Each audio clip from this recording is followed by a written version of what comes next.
Alors, on va donner la parole à Julia, et je vous remercie, Julia, de témoigner, parce que c'est malheureusement quelque chose que connaissent beaucoup de femmes. Hein. Vous n'avez jamais réussi à avoir d'orgasme. Bonjour, Julia. Voilà.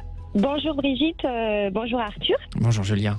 Voilà, bon, je suis un petit peu gênée d'être à l'antenne. D'habitude, je vous écoute depuis environ 2 ans. Merci. Mais aujourd'hui, j'avais vraiment envie de prendre la parole parce que je me sens vraiment concernée par le sujet du jour. Donc effectivement, j'ai 37 ans. J'ai connu l'orgasme avec un homme quand j'étais très jeune. Et depuis, je n'y arrive plus. D'accord. Voilà. Mais vous l'avez connu. Je l'ai connu. Maintenant, j'y arrive par contre seule, et à l'époque, je n'y arrivais pas. Et à présent, voilà, j'y arrive uniquement seule. Pour autant, j'aime mon compagnon avec qui je suis maintenant depuis 3 ans. On partage vraiment des moments forts dans l'intimité comme dans la vie extérieure de tous les jours. Mais c'est vrai que je n'arrive pas à atteindre l'orgasme. On dit qu'effectivement, il ne faut pas être dans l'obsession, etc. Mais en fait, autour de nous, on est un petit peu formaté dans nos générations à être performante au travail, performante de notre vie familiale, sociale et sexuelle. Voilà. Non, mais et puis quand même, c'est chouette d'avoir un orgasme dans la relation, et c'est chouette de l'offrir à son partenaire. Donc c'est normal que vous en ayez envie. Mais déjà, première question, quand vous faites l'amour avec votre partenaire, vous avez du plaisir, vous êtes bien? Oui, complètement. Bon, donc ça c'est déjà... On a quand même on a des rapports plutôt très réguliers d'ailleurs. Donc oui, je passe vraiment un bon moment, mais c'est vrai qu'il manque ce moment-là. Et puis même pour lui, il a l'impression du coup de faire mal les choses, et ça le remet en question lui, et en fait c'est pas lui le problème. Je pense que c'est moi. Alors c'est peut-être parce qu'il ne vous fait pas exactement ce qu'il faudrait au moment où il faut. Mais moi dans votre cas, vous voyez, comme ça, la première analyse que je fais, qui est une analyse assez comment dirais-je, assez généraliste, mais elle est importante à faire.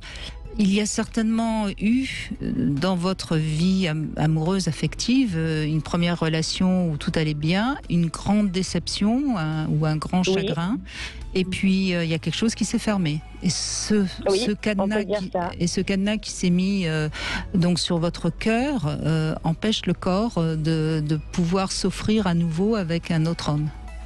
Oui. Oui, c'est une bonne analyse, Brigitte, très bonne analyse.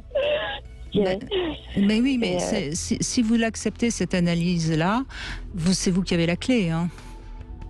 Oui, alors même le sachant, pour autant, effectivement, effectivement, on a toujours peur un peu de la déception, de la rupture. Ça ne m'a pas empêché d'avoir eu plusieurs hommes dans ma vie, d'avoir eu un enfant. Effectivement, je suis séparée du papa de mon enfant. Et là, d'être avec quelqu'un que j'aime énormément, mais ce lâcher prise, pour moi, c'est quelque chose de très compliqué. Je suis tout le temps dans le contrôle, dans la réflexion. Quand je sens que ça arrive, hop, je me referme comme une huître. Et voilà. Et du coup... Et qu'est-ce que vous risquez si vous vous fermez pas? Je sais pas, j'ai peur de quelque chose, en tout cas. Ça, c'est sûr. Peur. Bien sûr, mais c'est toujours c'est le problème de tout donner à la personne avec qui on est, parce qu'à ce moment-là, on perd tout si ça se passe mal. Oui, après on est plus vulnérable, plus fragile, et quelque part, garder le contrôle, c'est garder le contrôle sur mes sentiments, sans doute, sur ma relation. Oui, c'est le mettre un petit peu à distance. Donc qu'est-ce qu'il faut que vous fassiez? Il faut que vous avanciez tout doucement dans une confiance en vous et pas en lui, parce que c'est pas lui le problème, c'est vous l'avez bien dit. Oui. Alors confiance en vous, ça veut dire quoi? Ça veut dire être suffisamment autonome pour que quoi qu'il arrive, même s'il vous quitte, vous ne vous retourniez pas au triple sous-sol comme ça a été le cas quand vous étiez plus jeune. Oui. Eh oui. Et donc ça passe par un travail sur soi, à la fois de relaxation, de donner du sens à sa vie, de spiritualité, de travail sur ce que représente finalement le sexe. Enfin, vous voyez, il y a beaucoup de pistes que vous pouvez faire. Et pour autant, je suis très dans cette démarche. Je fais de la méditation. Je veux dire, j'écoute très régulièrement vos émissions. Je suis quelqu'un, qui suis pour autant joueuse dans ma sexualité. C'est quelque chose que j'adore partager avec mon compagnon. Et c'est vrai qu'il manque un petit peu la cerise sur le gâteau, en fait. Oui. Mais est-ce que vous pourriez accepter, par exemple, qu'il vous fasse jouir avec un jouet ? Oui, tout à fait, j'en ai. Et est-ce que vous l'avez déjà fait ? Non, parce que c'est moi qui n'ose pas, en fait, devant lui. En fait, je n'ose pas jouir devant lui. Voilà, c'est bien simple. Exactement ça. Mais là, c'est peut-être une première étape, justement. Et voilà. Bandez-lui les yeux. Oui, ça pourrait être une idée. Mais bon, pour autant, dans le noir, c'est pareil. Mais c'est le fait de me laisser aller devant l'autre, c'est quelque chose... Oui, c'est bien le lâcher prise et s'offrir totalement à l'autre. Parce que quelque part, vous voyez, c'est un problème de pouvoir. Au fond, quand on ne donne pas sa jouissance à l'autre, on garde le pouvoir. Oui, c'est tout à fait ça. Mais donc là, il y a aussi un petit quelque chose qui relève, pour le coup, de votre volonté.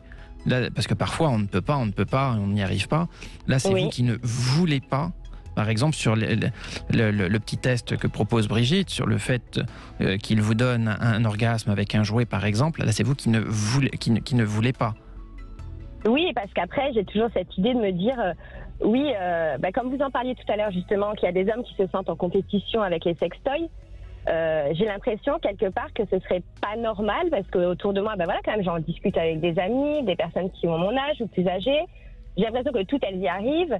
Alors, elles peuvent avoir des sextoys ou pas, mais j'ai l'impression, du coup, que ce ne serait pas normal, en fait, de passer par ce biais-là pour avoir un orgasme. Enfin, je ne sais pas comment vous l'expliquer si je suis claire. Mais méfiez-vous de ce que vous racontent vos amis.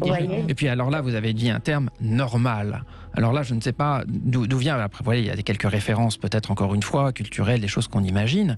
Mais il n'y a pas quelque chose de normal dans la sexualité ou dans la voie du plaisir, qui est quelque chose qui est propre à chacun, qui est individuel, qui dépend de son propre parcours. Donc en fait, ne vous mettez pas une contrainte comme ça en vous disant, voilà, ça c'est cette façon-là, c'est de cette façon-là qu'on doit procéder pour avoir un orgasme.